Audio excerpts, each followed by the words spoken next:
disfrutando la fiesta loca, viven la vida loca. ¡Uy!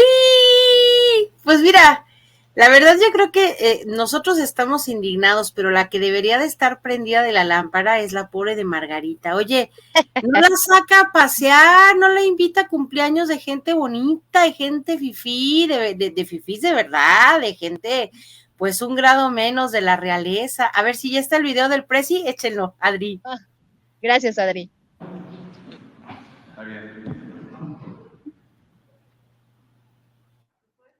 Aquí en Latinus, al expresidente de México, Felipe Calderón, y lo cuestioné sobre el papel de Genaro García Luna en su gobierno. ¿Volvería a poner a García Luna ahí? Quizá con la información que ahora hay, quizá no, pero es una información que no tenía yo en 2005, 2006, cuando decidí nombrarlo, por ser entonces un funcionario pues, prominente, ¿no?, en la Administración de Justicia en México. ¿Podemos esperar de Felipe Calderón una disculpa pública si termina siendo condenado en Estados Unidos García Luna? Vamos a ver, yo no quisiera especular, Carlos, y además a mí me parece muy importante, no solo el tema del principio de presunción de inocencia, lo que sí es cierto, y describo ahí en el libro de Decisiones Difíciles, es que si es condenado por las cosas que se le acusa, por supuesto que yo lo considero una verdadera traición y una deslealtad, y ahí asumiré mi parte de responsabilidad de haberlo nombrado. Ah, bueno.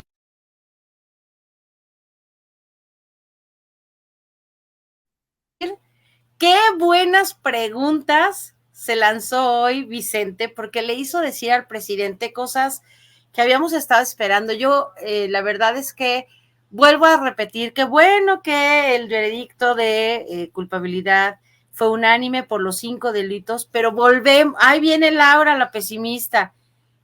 A nosotros no nos ayuda en nada, no es algo que a nosotros nos beneficie que García Luna esté condenado allá, porque nos hace falta la justicia hacia acá, nos hace falta nombres, nos hace falta nexos, nos hace falta repatriación de lo robado, nos hace falta miles de personas que no han llegado a su casa desde 2007 que inició esta guerra fratricida, nos hacen falta muertos, nos hace falta sistemas de salud, seguridad pública, nos sobran sicarios, nos sobran personas que llegaron y viendo el río revuelto empezaron a cobrar piso, a los sistemas de agua potable, a los sistemas de basura, es decir, la descomposición que vivimos en México no se desinfla, no es un barro así, una cosa gigante compusa a la que llegaste y le pinchaste y se desinflama, no, desgraciadamente el haber encontrado culpable a Genaro García Luna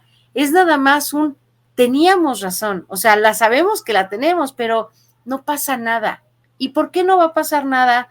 Pues porque en México dice con mucha, siento yo, maledicencia, el expresidente del PAN, que ahora es coordinador de la bancada plural, del grupo plural, de Felipe Calderón, que pues la verdad para él, así a ciencia cierta, la fiscalía le queda chica a una cosa de este tamaño.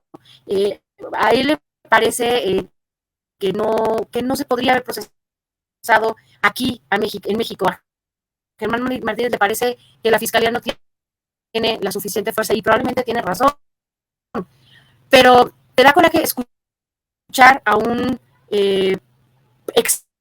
expresidente diciendo que probablemente, o sea, no está diciendo que no lo contrataría, sino probablemente no lo contrataría con la información que tiene, pero es un cinicazo, porque el propio Manuel Espino, que además de ser su padrino político, casi su papá, su padre putativo, y obviamente fue presidente del PAN, le heredó el PAN a Felipe Calderón, él mismo lo invistió prácticamente para cuando llegó a usurpar la presidencia. Manuel Espino, fíjate, te voy a leer una entrevista que publica Milenio, que le hizo directamente a Manuel Espino a propósito de esa carta de 2008 en donde le dice que qué lástima que no lo atendió, que lo dejó tirado y que alguien le había dicho de muy buena fuente que al salir de las oficinas de Palacio de los Pinos iba muy bien servido. Este hombre, Manuel Espino, en 2008, fíjate lo que dice, Espino explicó que durante su presidencia de la Organización Demócrata Cristiana de América, se había emprendido acciones para ayudarle a los países del continente a disminuir la inseguridad, la violencia, entre otros temas relevantes, por la que se llevó a cabo un foro internacional en Bogotá. Allí, tras una reunión privada con 14 ex jefes de Estado, 2 jefes de Estado y el entonces ministro de Defensa de Colombia, el expresidente de Aruba, hizo un comentario sobre los posibles nexos de García Luna. Explicó que se estaba buscando la forma de comprobar que la información confidencial que se mandaba a México terminaba entregándose a grupos criminales mediante la Secretaría de Seguridad.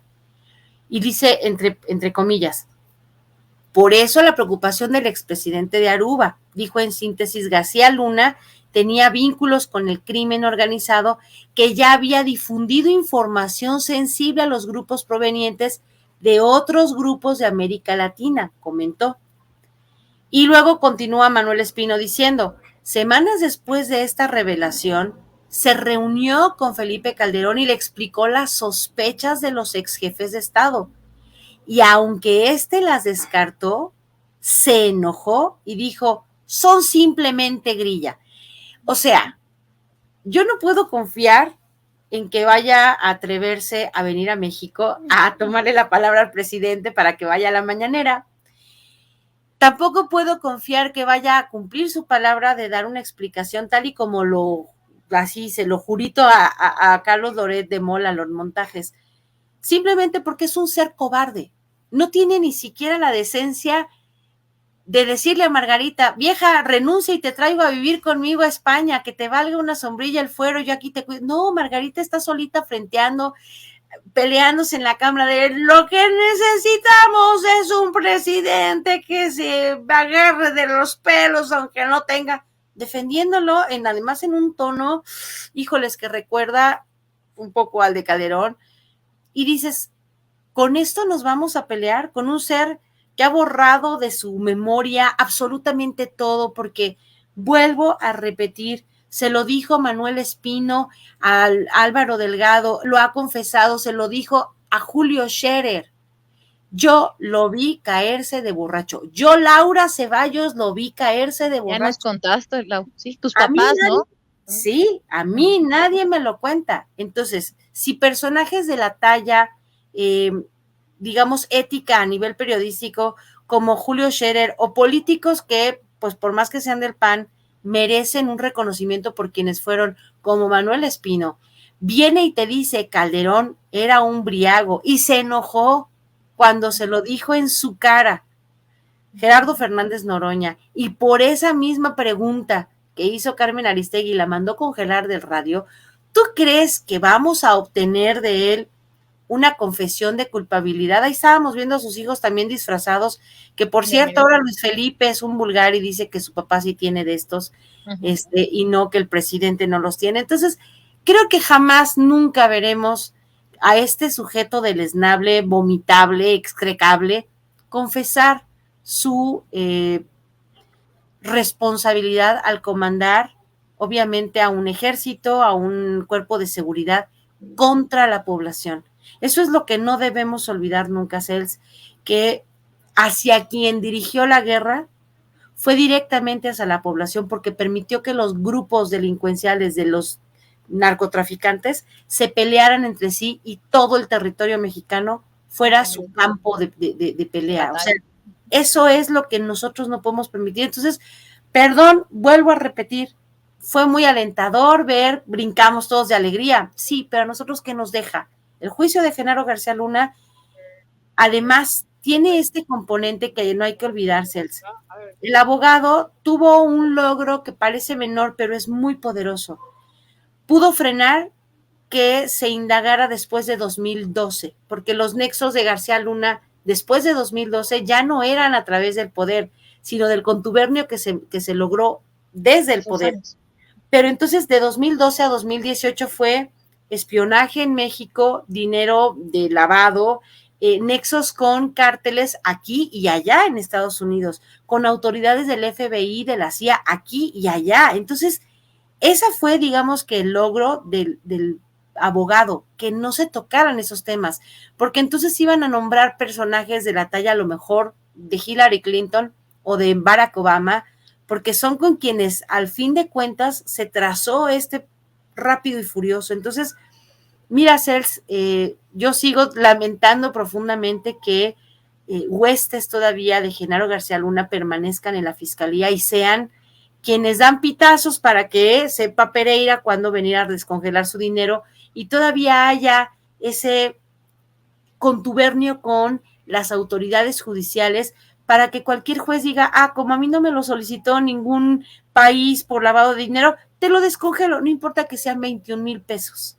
Oye, lo dijo el presidente, ¿no? El juicio a Genaro García Luna tuvo que haber sido aquí en México, pero lamentablemente hay desconfianza en el Poder Judicial. Y lo vimos con el actuar de estos jueces que desbloquean, que descongelan las cuentas de la esposa de García Luna el mismo día que es declarado culpable allá en Estados Unidos. ¿Querías una demostración de poder? Ahí está. Más claro ni el agua, mi querida Lau.